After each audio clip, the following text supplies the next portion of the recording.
गणेश चतुर्थी कथा, गणपती स्थापनेची पौराणिक कथा। पौराणिक कथेनुसार एकदा स्नानासाठी जाण्यापूर्वी देवी पार्वतीनं आपल्या शरीरातील मळापासून एक सुंदर बालक निर्माण केलं आणि त्याचे नाव गणेश ठेवले। पार्वतीनं त्या मुलाला आज्ञा केली, कुणालाही आत येऊ देऊ नको। आता माता पार्वती आंघोळ करायला आत गेल्या, तेव्हा भगवान शिव आले। तेव्हा मुलानं त्यांना आत येण्यापासून रोखलं आणि म्हणाले, माझी आई आत स्नान करत आहे, तुम्ही आत जाऊ शकत नाही।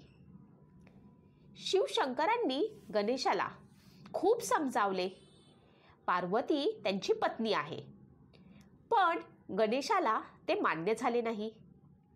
तेव्हा भगवान शंकरांना खूप राग आला आणि त्यांनी आपल्या त्रिशूळानं गणेशाच्या मानेवर वार केला आणि आत गेले। पार्वतीजींनी शिवजींना आत पाहिल्यावर विचारले, तुम्ही आत कसे आलात? गणेशाला बाहेर बसवून मी स्नानाला आले होते। तेव्हा शिवजी म्हणाले, मी त्याला मारले।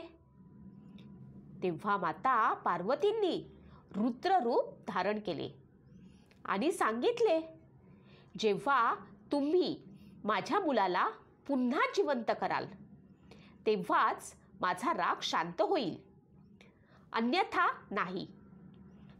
शिवजींनी पार्वतीजींना समजवण्याचा खूप प्रयत्न केला, पण पार्वती मानल्या नाहीत। सर्व देवांनी एकत्र येऊन पार्वतीजींचे मन वळवण्याचा प्रयत्न केला, पण त्या मान्य झाल्या नाहीत। तेव्हा भगवान शिवांनी भगवान विष्णूंना एका मुलाचे डोके आणण्यास सांगितले, ज्याची आई त्याच्या पाठीशी झोपली असेल। विष्णूजींनी गरुडजींना ताबडतोब अशा मुलाचा शोध घेऊन त्याची मान ताबडतोब आणण्याची आज्ञा केली।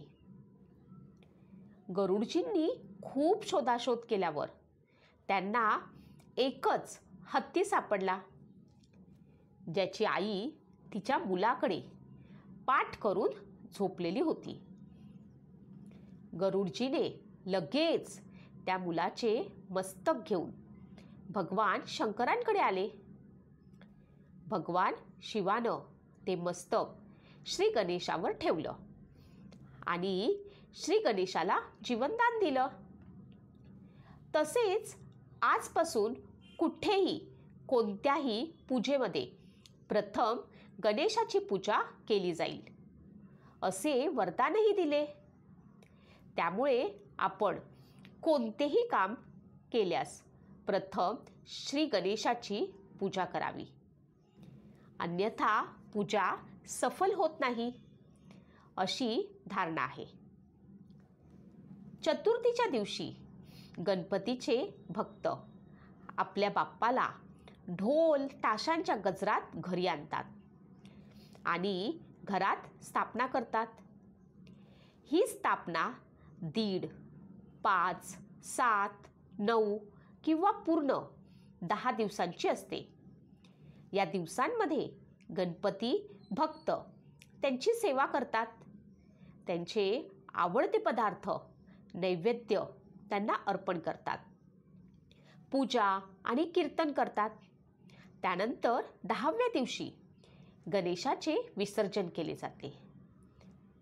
आज आपण श्री गणेशाची प्रतिष्ठापना ते विसर्जनामागील श्रद्धा जाणून घेऊया।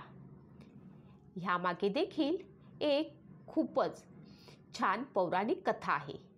ती पौराणिक कथा काय आहे ती कथा आपण जाणून घेऊया। गणपतींची 10 दिवस प्रतिष्ठापना का केली जाते? धार्मिक ग्रंथानुसार महाभारताची रचना महर्षी वेदव्यास यांनी केली होती, परंतु ते लिहिण्याचे काम गणपतीजींनी पूर्ण केले। या लेखनाचे काम पूर्ण 10 दिवस चालले. त्या काळात गणपतीने अहोरात्र हे काम केले. कामाच्या वेळी गणपतीच्या शरीराचे तापमान नियंत्रित करण्यासाठी महर्षी वेद व्यासजींनी त्यांच्या शरीरावरती मातीचा लेप लावला होता. महाभारत लिहिण्याचं हे कार्य चतुर्थीच्या दिवशी पूर्ण झाल्याचे सांगितले जाते. काम पूर्ण झाल्यानंतर वेद व्यासजींनी चतुर्थीच्या दिवशी गणेशाची पूजा केली.